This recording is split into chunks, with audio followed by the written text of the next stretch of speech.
Dans cette vidéo, je te dis la vérité.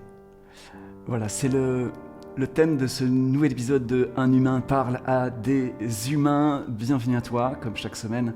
J'ai à cœur de parler à travers un réseau filtré par des intelligences artificielles et de me dire peut-être qu'entre les mailles du filet de l'intelligence artificielle, eh bien, il y a un humain qui, de l'autre côté de cette vidéo, va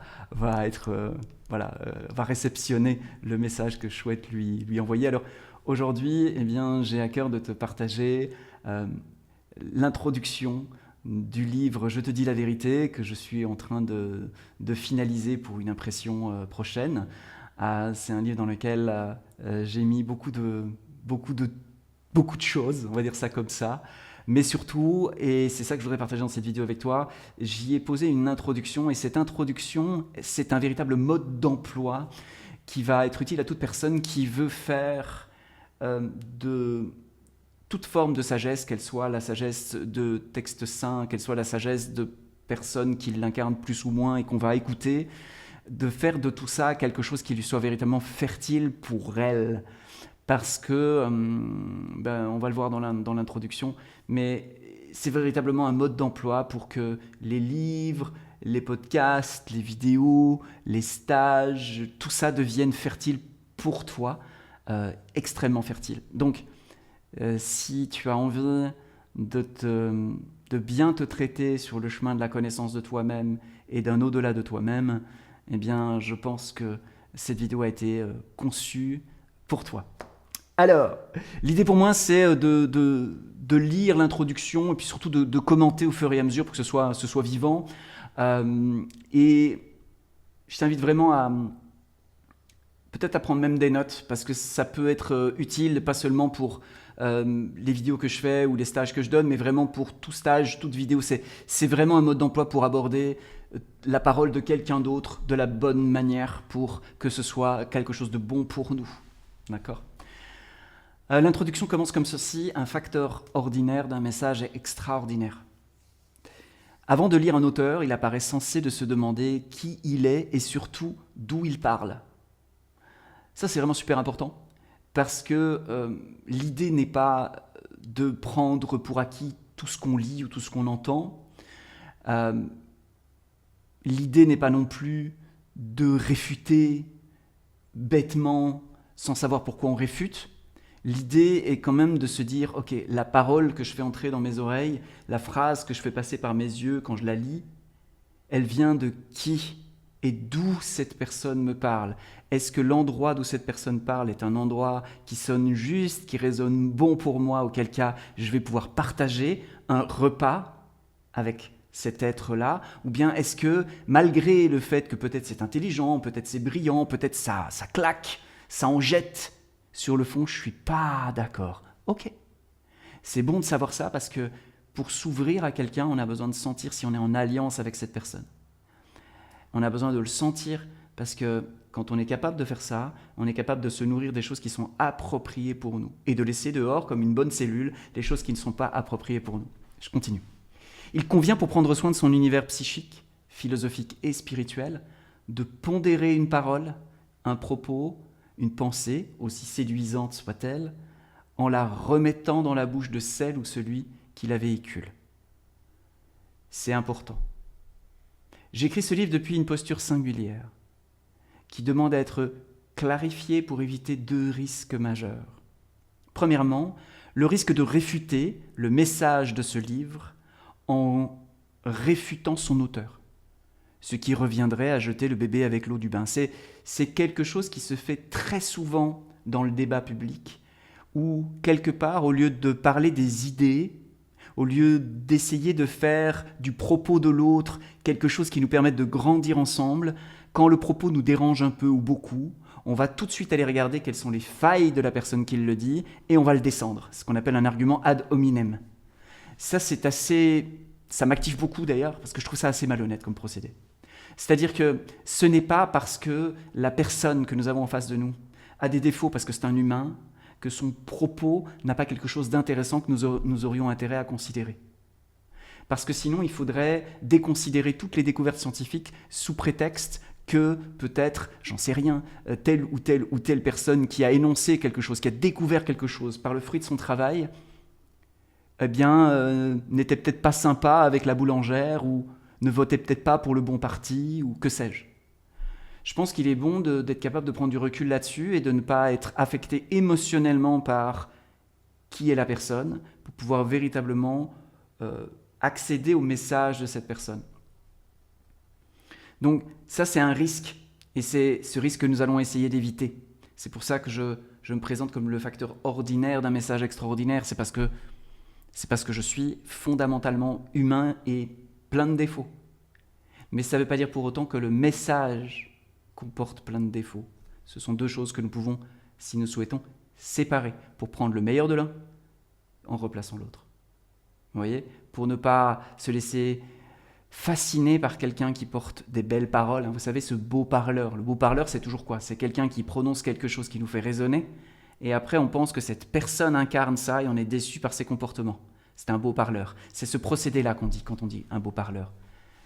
Et quand on fait ça, en général, on sacrifie la belle parole, ce qui est dommage. Parce que la belle parole, on peut la garder tout en ayant une relation avec cet être-là qui reflète ce qu'incarne cette personne, mais tout en prenant la qualité des paroles, c'est-à-dire la qualité de ce que ça fait ressentir au fond de nous. Donc premièrement, le risque de réfuter le message en réfutant l'auteur. Juste comme ça. Et deuxièmement, le deuxième risque, c'est de se laisser hypnotiser parce que l'auteur est aligné, est engagé, est intense dans ce qu'il partage, et de faire sien, du coup, d'absorber un langage qui n'est pas le nôtre, et un chemin de pensée qui n'est pas le nôtre non plus.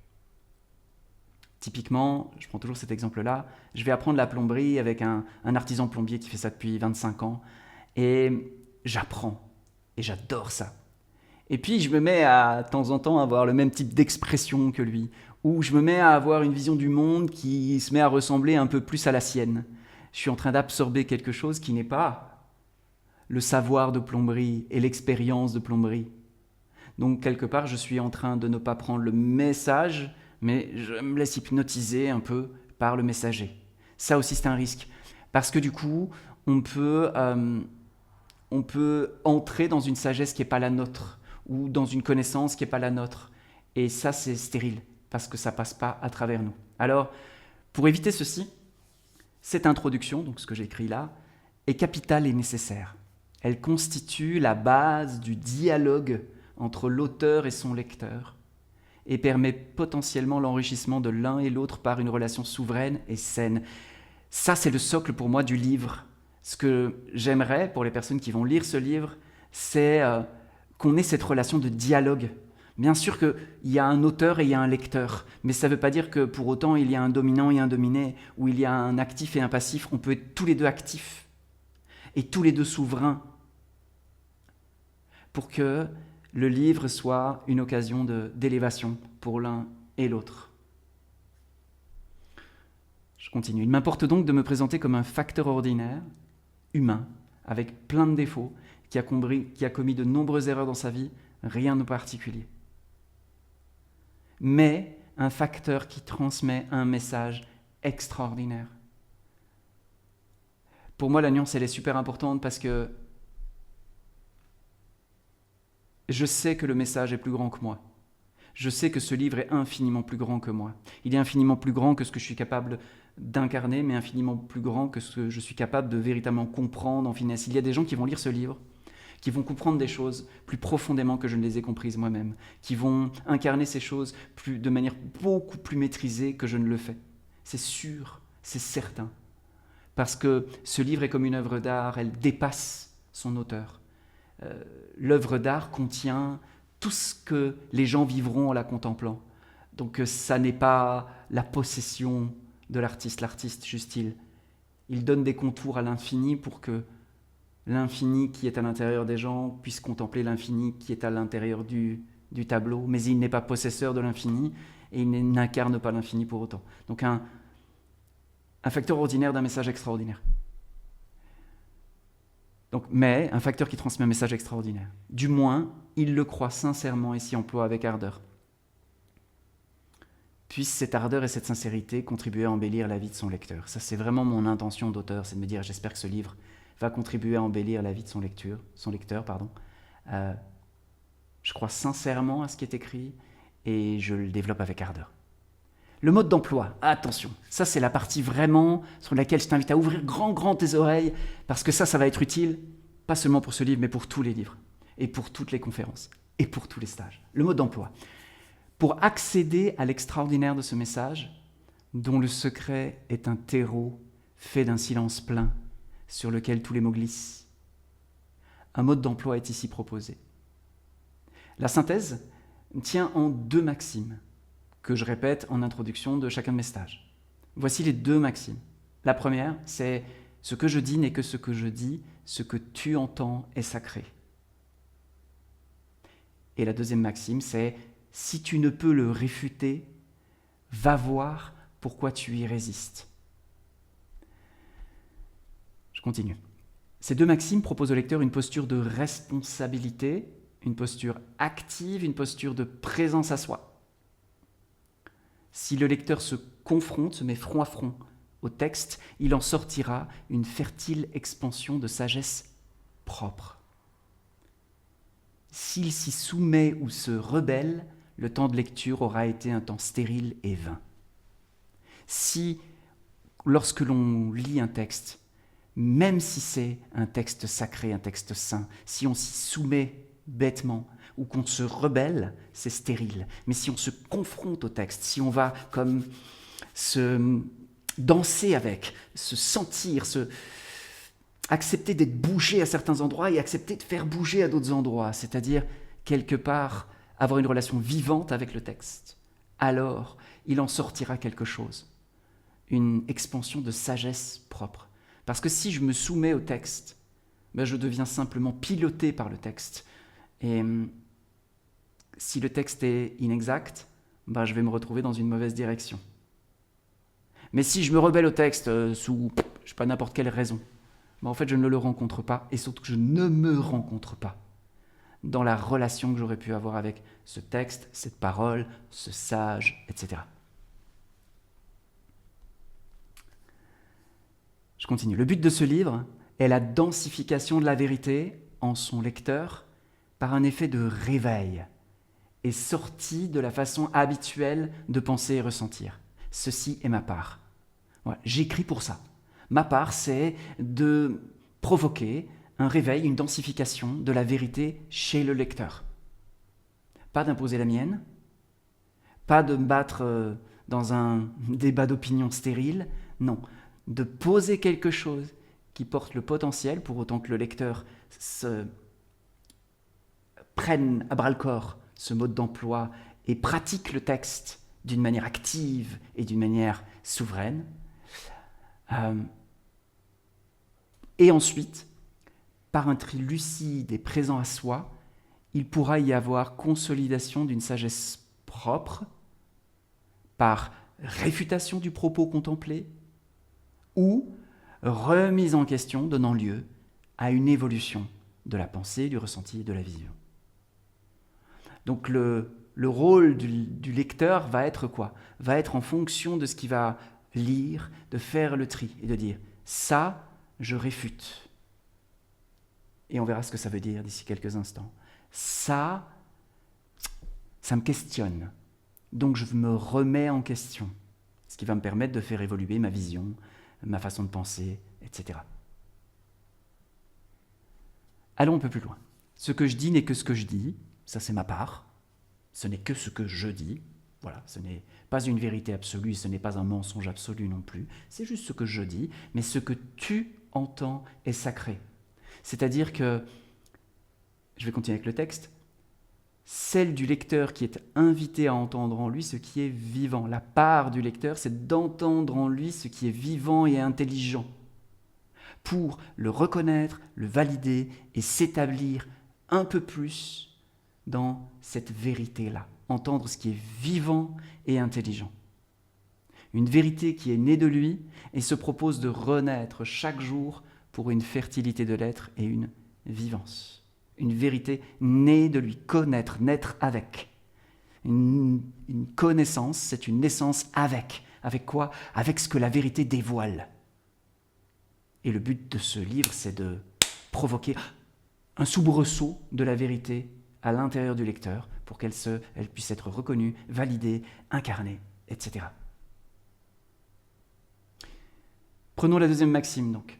Si tu peux réfuter, autrement dit, si la pensée de l'auteur est clairement vue et ressentie sincèrement comme une pensée déjà contemplée, comprise et intégrée, et qu'une pensée plus simple, plus juste, plus vivante et présente, cela donnera au lecteur l'occasion de réaffirmer, densifier cette pensée plus avancée et d'en faire un socle solide pour ses paroles, ses gestes au quotidien.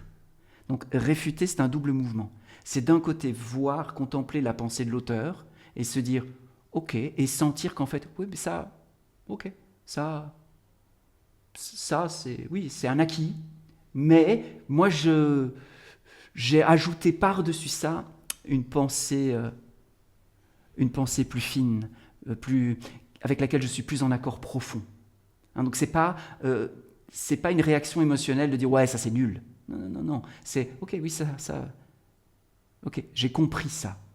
J'ai saisi cette pensée là et j'en ai une autre qui est meilleure.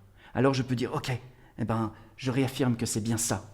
Je suis bien en accord avec ça. Mon désaccord devient mon accord. Ça, c'est réfuté. Et si ça crée plus d'accord de moi à moi, profond, vivant, sincère, alors, de ceci, comme le dit le texte, je me réjouis par avance.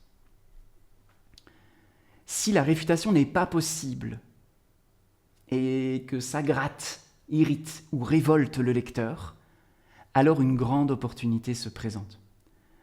Ce livre n'est pas un livre qui caresse dans le sens du poil. Ce livre est automatiquement un livre qui va me gratter, irriter, questionner, révolter. Je sais qu'il y a des mots qui, pour certaines personnes, vont provoquer un sentiment profond de révolte et une envie de me prendre et de me jeter par la fenêtre, ou de me foutre des coups, ou de me sacrifier sur la place publique. Ça va naître, je le sais. Et ce que je veux poser dans l'introduction, c'est ok, qu'est-ce qu'on en fait ? Donc si ce n'est pas possible de réfuter, ça veut dire qu'il y a de la résistance, de la réactivité, il y a une grande opportunité. L'opportunité est la suivante pour le lecteur, c'est de découvrir ce qui en lui résiste, s'active, réagit. C'est de découvrir qu'est-ce qu'il y a de précieux qui dit non pour qu'il puisse y avoir la déduction d'un besoin profond et vivant en nous, que nous aurions besoin aujourd'hui de reconnaître davantage, de valider peut-être avec plus de force et d'incarner plus pleinement. Je continue. Ainsi, ce livre vivant devient un outil d'émergence de la vérité chez son lecteur, et c'est jouer à ceci qui me réjouit. Je termine. Qu'il me soit pardonné si bien que sincères, mes intentions et leur livraison sont imprécises, incomplètes ou inexactes. Et je signe Jean-Luc, un humain qui parle à des humains. Voilà l'introduction du livre « Je te dis la vérité », dans lequel j'aborde des choses très métaphysiques et en même temps des choses très concrètes, puisqu'il y a plein de petits chapitres, la vérité sur l'entrepreneuriat, la vérité sur les femmes, la vérité sur les hommes, la vérité sur l'amour, la vérité sur Dieu, la vérité sur Bouddha, la vérité sur... on passe par tous les aspects de la vérité sur l'argent, etc. On passe vraiment sur tous les sujets qui concernent la vie humaine. Et évidemment, encore une fois, quand je dis la vérité sur le travail, et c'est pour ça que cette introduction est vraiment capitale, le travail n'est pas de dire « je détiens la vérité à laquelle tout le monde doit se soumettre » ou « je détiens la vérité face à laquelle les gens doivent se rebeller », mais je te dis la vérité pour que tu puisses être plus proche de la vérité en toi et que tu puisses vivre en vérité, parce que je crois que quand on vit en vérité, eh bien on se développe plus de paix, de joie, et on gagne en force et on donne de la force. Et il y a quelque chose qui sourit quelque part. Donc c'est mon hypothèse, et c'est cette hypothèse qui me pousse à finaliser ce livre Voilà ce que je voulais te partager en espérant que cette vidéo puisse être vraiment une vidéo qui te donne des éléments pour faire de la parole de l'autre quelque chose qui soit fertile pour toi et peut-être être capable de t'enrichir d'une parole que tu aurais juste rejetée parce que tu y résistes et peut-être aussi d'être capable de te relever en disant je réfute ça parce que c'est ça la vérité pour moi et donc de trouver un chemin de souveraineté dans lequel eh bien, nous pouvons non pas nous affronter mais nous confronter nos savoirs, confronter nos connaissances parce que je crois que c'est ça qui crée de la richesse aussi et quand c'est fait de cette manière-là et non pas dans de la réactivité émotionnelle, dans l'envie de sacrifier l'autre, de maltraiter l'autre parce qu'on est dérangé par ses propos, mais qu'on fait de notre dérangement une source de connaissances nouvelles pour nous ou d'affirmation de nous-mêmes, alors on peut se présenter à l'autre avec une saine affirmation de soi, ce qui va être une source de richesse pour lui parce que si je suis juste dans l'affirmation de qui je suis, je propose à l'autre quelque chose qui va lui permettre d'être un peu plus lui-même et si il est vraiment lui-même et que je suis vraiment moi-même, alors l'interaction ne peut être qu'équilibrée et harmonieuse. Et what else, comme dirait l'autre.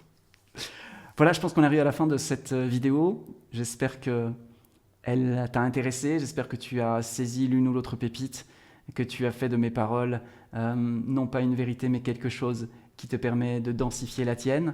Et si tu penses que quelqu'un autour de toi aurait bénéfice à voir cette vidéo, comme je le dis à chaque fois, partage-lui. Tu peux mettre un petit pouce sur la vidéo aussi, ça fait toujours plaisir. Je lis tous les commentaires, donc n'hésite pas à me proposer des sujets ou à me partager tes réactions. Elles seront bienvenues. Et puis, on se retrouve dans un prochain épisode d'un humain qui parle à des humains. Salut!